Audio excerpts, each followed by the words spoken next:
Welcome to Live DAF, your online DAF Yomi Shir. Shalom Aleichem and welcome back to today's DAF. Bava Metzia Kuf Yud Zayin. We are holding 14 lines off the top of the Amid. Rabbi Yehuda Kessler, Hatachtoin Noisin Satikra. So we have a landlord on the main floor with his tenant up on the second floor. The ceiling / floor between the two floors is broken, is damaged. Who must pay for it? Tanakama says, well, the landlord must fix the entire thing. Rabbi Yehuda says, no, it depends. The tikra portion, the lower portion of that floor material, which is called tikra, the beams, the joists, which provide support for that floor, that's the landlord's responsibility. But the ma'aziva, some sort of coating on top of those beams, which make for a smooth, floor up on the second floor. So the flooring material, that's upon the tenant to provide. Now, my tikra, how exactly do we define what is considered tikra? Rabbi Yesi Brachanina Amar Kinim Usnoin, some sort of wooden structural material which holds up the floor. Ustini, that was his name. He was a Talmud of Rish Lakish. He quotes Rish Lakish. Amar Pshim Lakish, Levachim, some sort of planks. There really is no halachic dispute. Just a matter of what they would use for construction material in each. In their locales, right? Marki Asrei. Each one was simply describing what went on in his district. There was a story, Hanu Beitrei, two people, the Havudairi, who were living together in the same structure, Chad Eloi, Chatatoi, one on the second floor, one down below. Ifchis Ma'aziva. So the Ma'aziva, which is the flooring material above the joists, it was damaged, and it cracked open. Kimoshi Maya Eloi. So what happened when the upper fellow would wash his hands? Where would the water trickle down? Hazli umaski letatoi. They would flow down below and cause the fellow down there damage. Who must pay for this? He says, the fellow on top must repair it. Rabbi Eloi Mishum Rabchia Bar Yesi Amar, no. The fellow below, he should repair it if he wants to protect himself from the leak.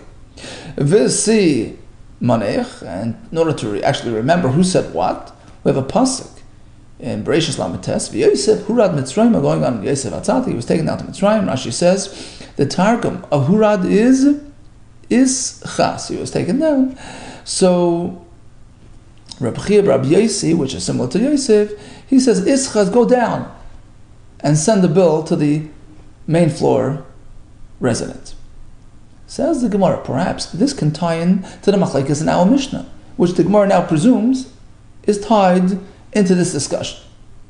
Why would Tanakama say that the fellow living on the main floor must pay for the entire ceiling material that got damaged? That's because he has to protect himself from any leakage. It's his problem.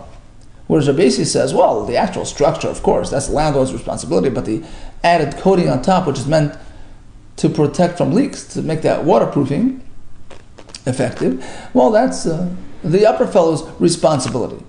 Says the Gemara, Lema, Rab Chia bar Abba, v'Rabbi Eloi, this discussion between the Amiroim, the Plukta, the Rabbi Yehuda, v'Rabbanu Kamiflagi, corresponds to the Machlekes in our Mishnah as well, as follows. L'man d'amar ha'elyon misakin. Rabbi Yehuda says that the tenant upstairs has to do the waterproofing because savar al hamazik la'archakas atzma. He holds that when a fellow is perpetrating, he is causing others damage, he has to prevent that damage. It's your responsibility. La'archak es atzma min hanizik. He must distance himself and his harmful activities from his potential victim. So he has to pay for that waterproofing. And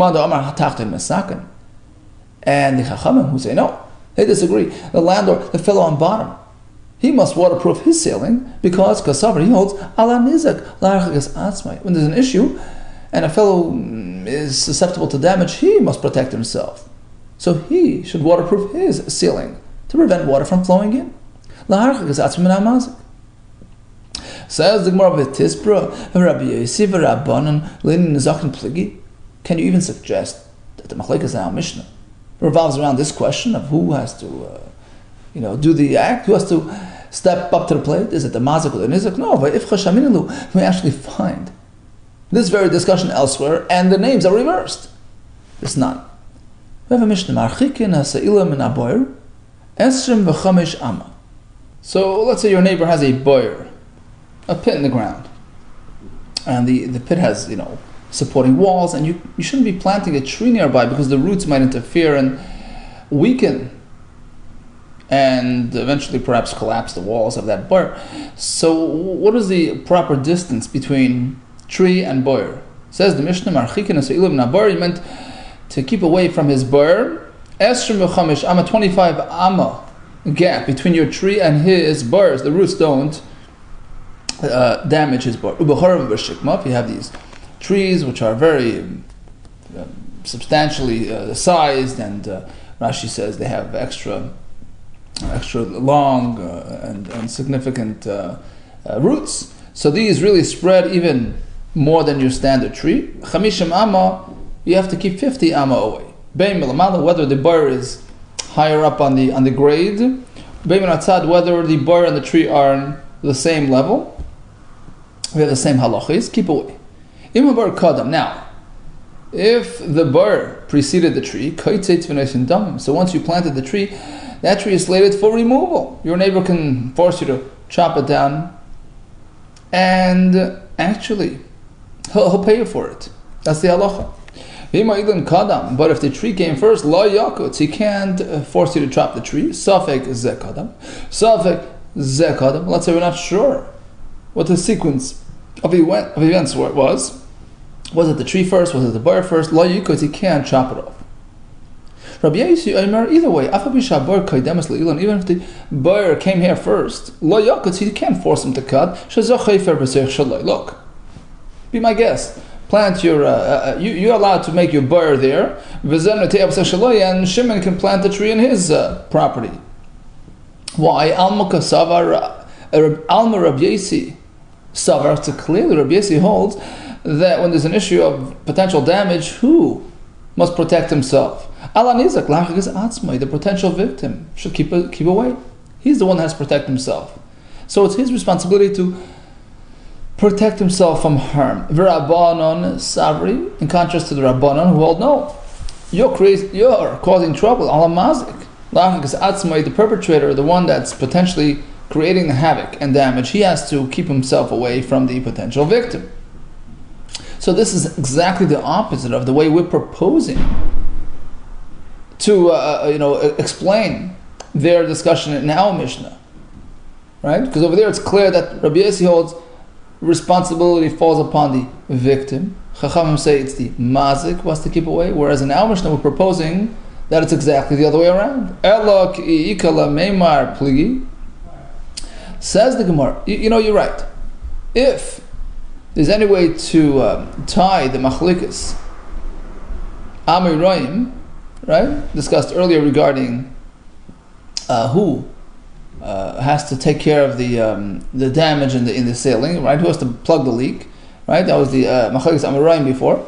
So beplukta the Rabbi Yosef Rabbanon the Hasan Kumiflagi. That certainly can be tied into the machlikas Rabbi Yosef Rabbanon over there by the tree, which we just discussed, meaning the one who puts responsibility upon the guy washing his hands, right, causing the problem. He's going like the Rabbanon, that the mazik must take care to protect the victim, and the other shita which says, well, the fellow down below, he has to put up the waterproofing material. He's going like Rabbi Yossi, who says ala nizak.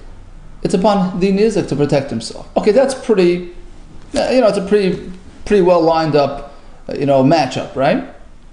But that still has not yet explained our machlikas, Rabbi Yossi and Rabbanon in our Mishnah. For Rabbi Yossi and Rabbanon the hocha b'may pligi. So in our discussion, in our Mishnah, we have a question between there's an issue between a landlord and a tenant, right? And we have the ceiling coming apart. Tanakama says, well, the landlord down below, he has to pay for the whole thing. And Rabbi Yossi says, actually, it's the landlord that's going to pay for the support, for the beams, but the fellow up above, the tenant, will pay for the flooring material. So the Gemara now is sort of switching tracks. We thought that it has to do with that. It had Shaila about Mazik and Nizik, water dripping down. No, it has nothing to do, it's unrelated. Says the Gemara, Rabbi Yossi Rabbanan Dahacha b'may pligi. What's the point of machlokes between Rabbi Yossi and Rabbanan in our Mishnah? Answer is like this: it's unrelated to water and leakage and damages. B'choizek tikra k'mifligi. So what happens like this: the fellow down on the main floor is not complaining; he's okay. There's no issue. He doesn't care about the leaks.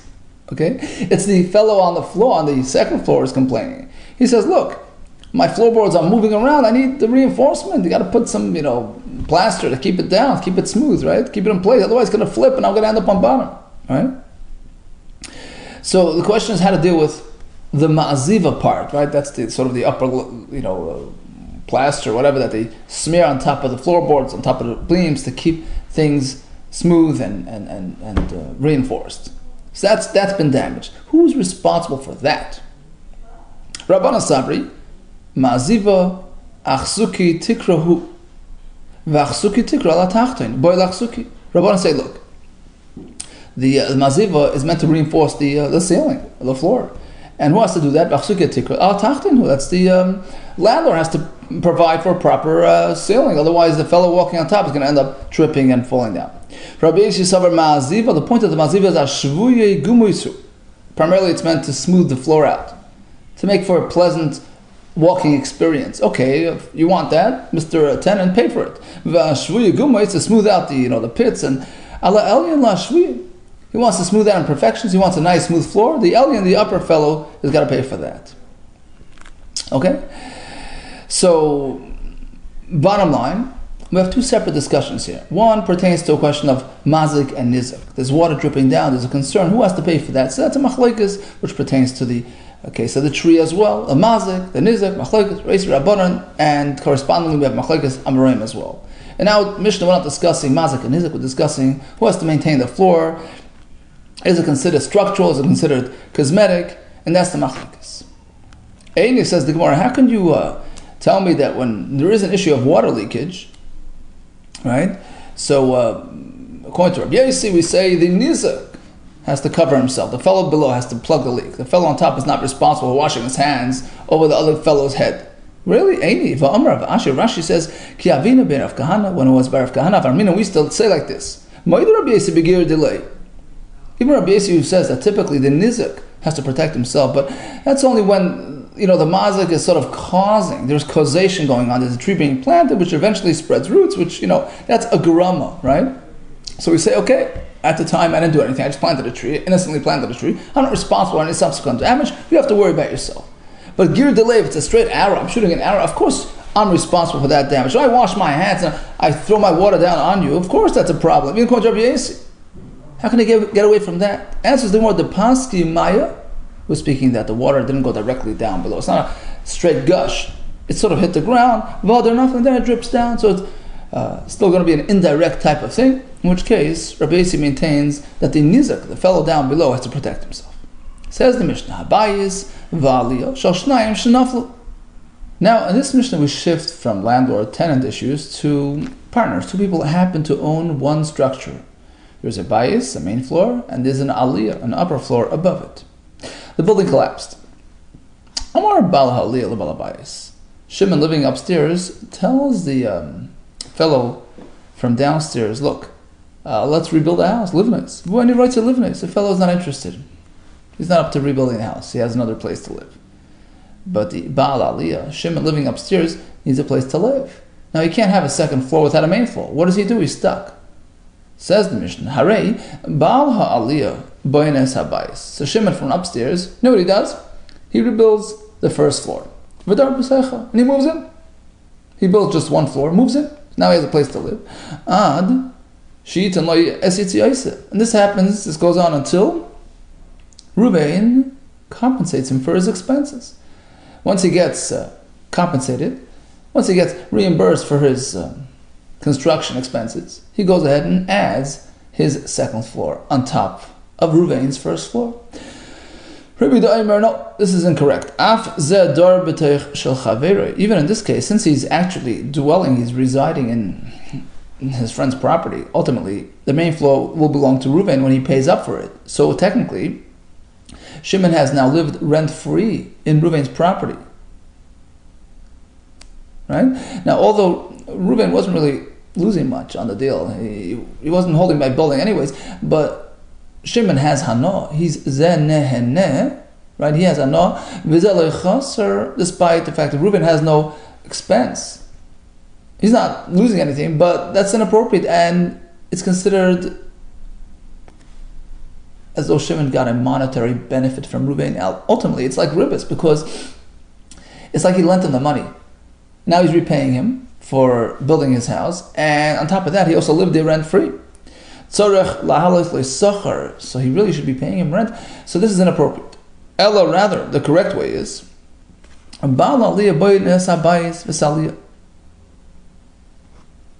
Shimon, who's the fellow upstairs, should be building the entire structure. He should rebuild the main floor and the upper floor. Right? And he puts the roof on top of the upstairs. It's all done.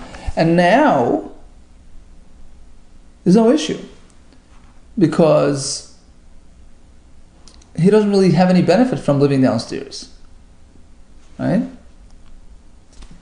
Because he can just go upstairs.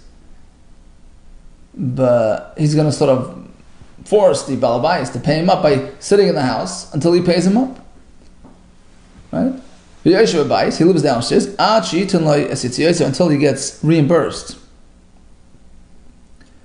for his expenses.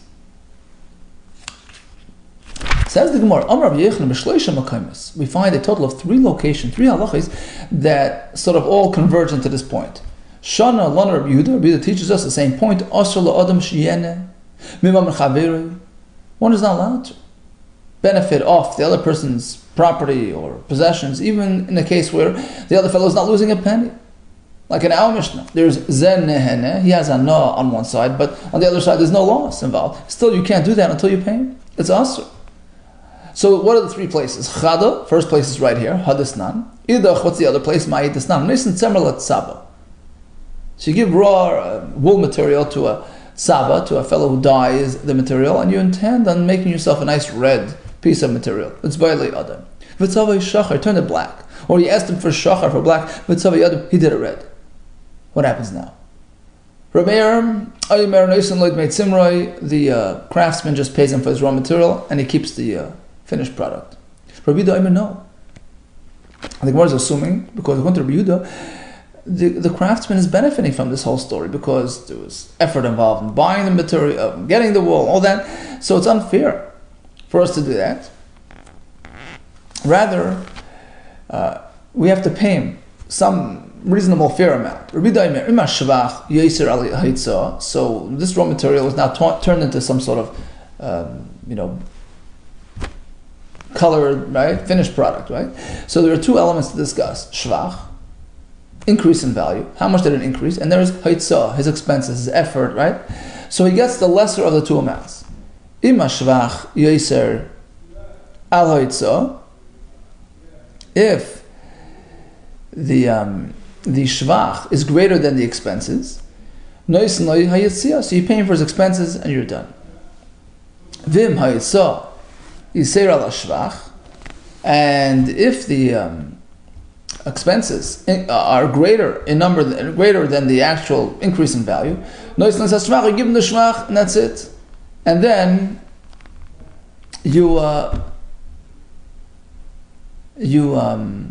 and that's his pay. Okay, so according to Rabbi Yehuda, the craftsman has to return the material to you. You can't benefit from your work, from your, right? That's not fair.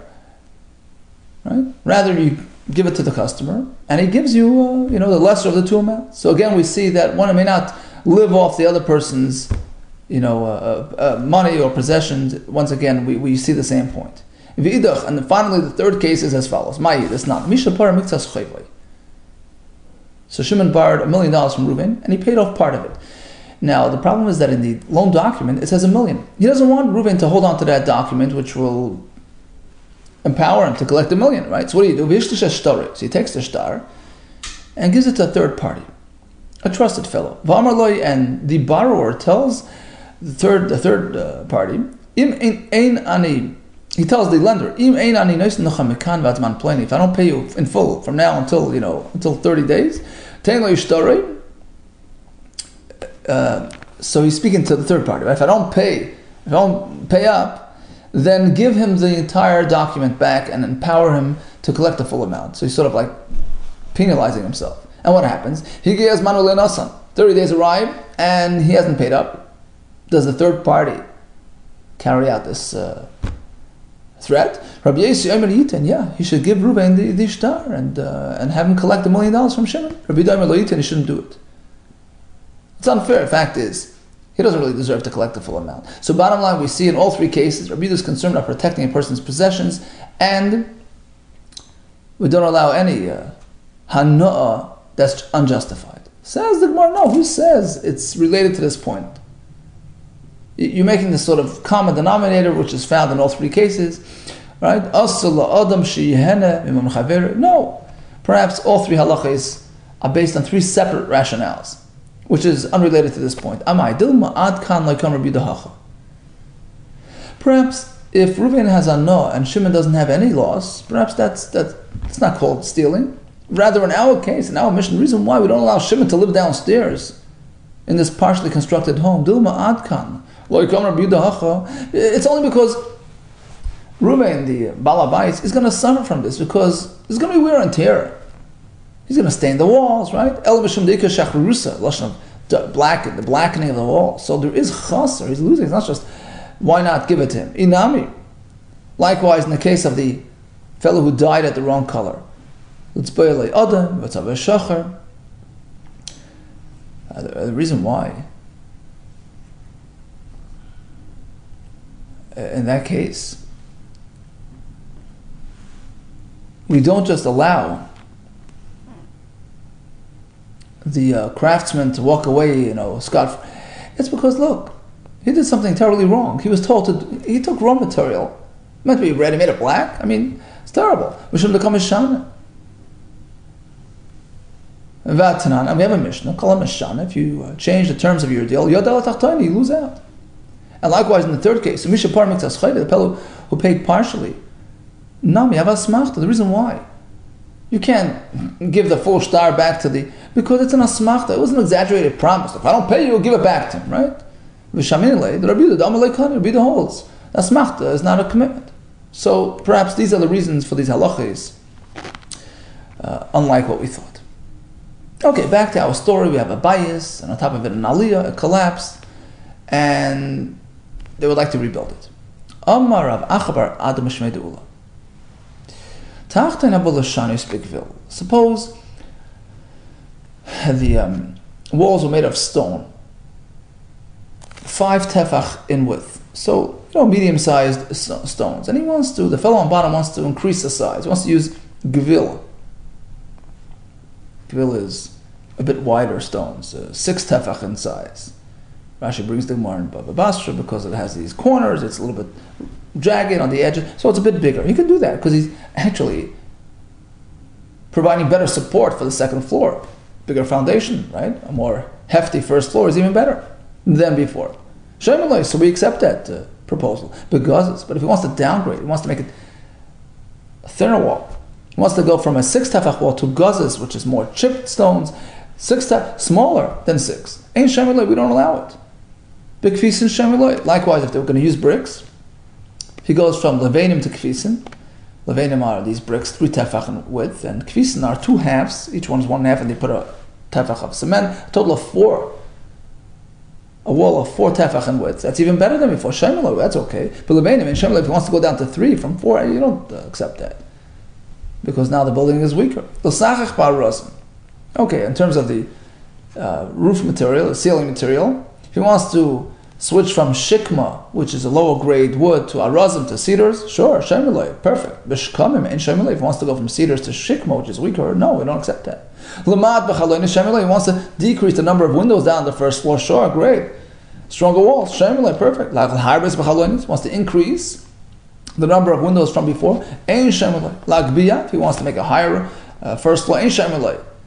Because now you're increasing the distance, he has to climb higher to get to the second floor. Secondly, it's a weaker wall. No, we don't accept that.